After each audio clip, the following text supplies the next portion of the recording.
Hi, I'm Rob. And I'm Rob. And this is Ask Rob and Rob.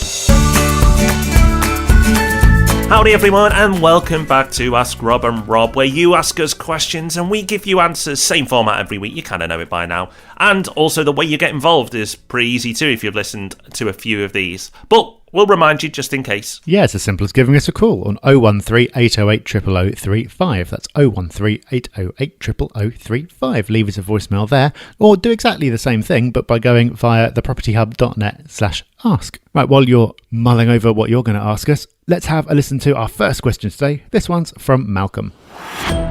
Hi Rob and Rob, Malcolm here from Doncaster. Thanks for the hard work you guys have been doing over the years, taking time to support so many of us in our quest to become financially free. I have two questions. One, how come you guys have not got your own TV show yet? And secondly, I've just read a book by Samuel Lease. He writes about lease option agreements, where you agree on a set price for a property, but instead of buying it there and then, you pay nothing for the property, rent it out, and give a percentage of the rent to the original owner. And then after a few years, you pay for the property at the agreed price. He says this is a win-win for everybody. The buyer gets a house for nothing and can start renting a property out straight away. And the seller gets his agreed price for his property eventually, but also a percentage of the rent until it's paid off. I've not heard you guys speak about this option, and I think this is because this is more geared towards HMOs, and you guys seem to focus on single lets. But considering a lot of your listeners invest in HMOs, I just wondered if you could elaborate on this option and share your thinking on this style of investment. Thank you, Malcolm. Really good question.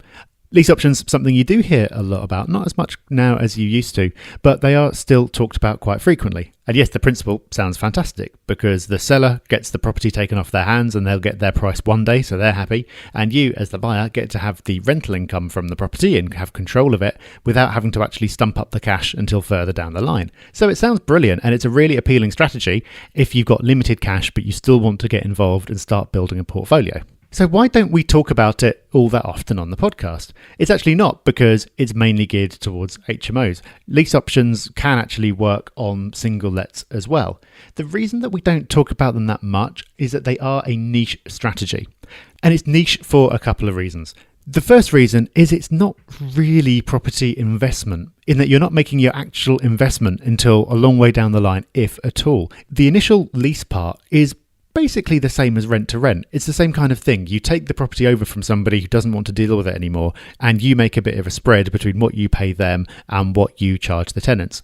So in that sense, you're not really investing. The investment part comes down the line if and when you end up exercising the option. So for most people, it's more of a cash flow strategy than anything else. The other reason that it's niche is that it's a lot harder than it's often made out to be. Now, don't get me wrong, I'm not saying that you can't do it. You absolutely can. I know people who have done it and have set up lease options quite successfully. But it's a lot easier to talk about than it is to actually do in theory. There are many reasons for that. The main one being that as an owner, most of the time, if you're selling your property, you just want the money. You want the money so you can move on. The only reason that you'd really agree to a lease option is if you didn't have any other options, and normally that would be because your property is in negative equity.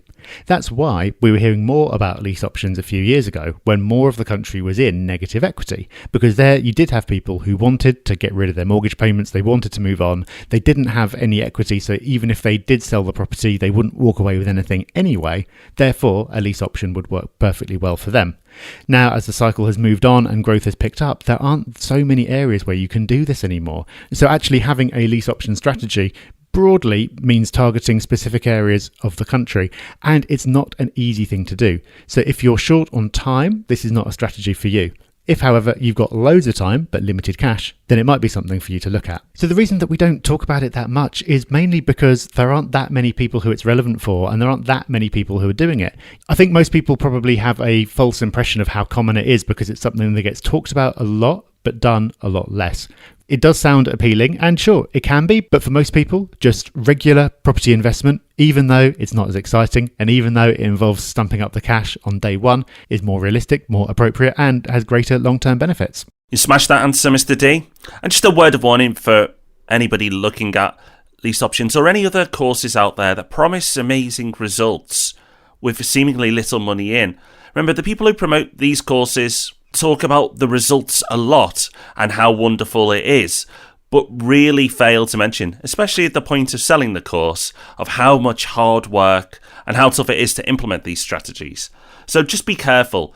Sometimes we just want to believe the results and forget how difficult it can be to achieve them. It's an old saying, but the reason it's still around is because it's true. If it sounds too good to be true, it probably is. So next up, we've got David. David's doing quite the opposite. He's not looking to buy with no cash. In fact, he's buying with all cash. Let's listen to his question. Hello, my name is David Hunt. I bought a property for cash and I was wondering how long I should leave it so I can remortgage and then buy another property. I understand that it's best to leave things for at least 6 months to a year before you remortgage. Is that true? Or can you just remortgage straight away for 70% of the total cost and invest in another property? Thank you for your help. Thanks, David. Great question. And this is going to be a depends option. It depends on what you want to do. Now, let's start off with scenario one, which is a more basic scenario. And that scenario is you've bought it cash and you just want to refinance it for the amount you've bought it for. That's pretty straightforward. Now, a lot of people would answer this question and say you have to wait 6 months, which is probably a reasonable answer. It's not strictly true. People think there's a 6-month rule that prevents you from refinancing until 6 months has passed. It's not actually a rule, it's just a guideline that not all mortgage providers follow. So, for example, at the time of recording, Virgin Money will refinance with you after 3 months, and there are others too. So you can refinance pretty quickly. By the time you got that application in, 3 months have passed, so you can refinance almost straight away if you're looking just to get it valued at what you pay for it. Now, if you feel you've bought well and you bought it at a discount and you want to refinance at a higher amount without doing a refurb, then unfortunately you're going to have to wait a little longer because you now need the market to prove that you've bought it at a discount. So surveyors, when they go back out to refinance your property, are going to look at sold prices in the immediate area. If it's an apartment, then they'll look at other apartments in that block. If it's a house, they're going to look at similar properties in and around your area. When they do this, they're going to have needed other properties to be sold at the full amount for them to justify that uplift.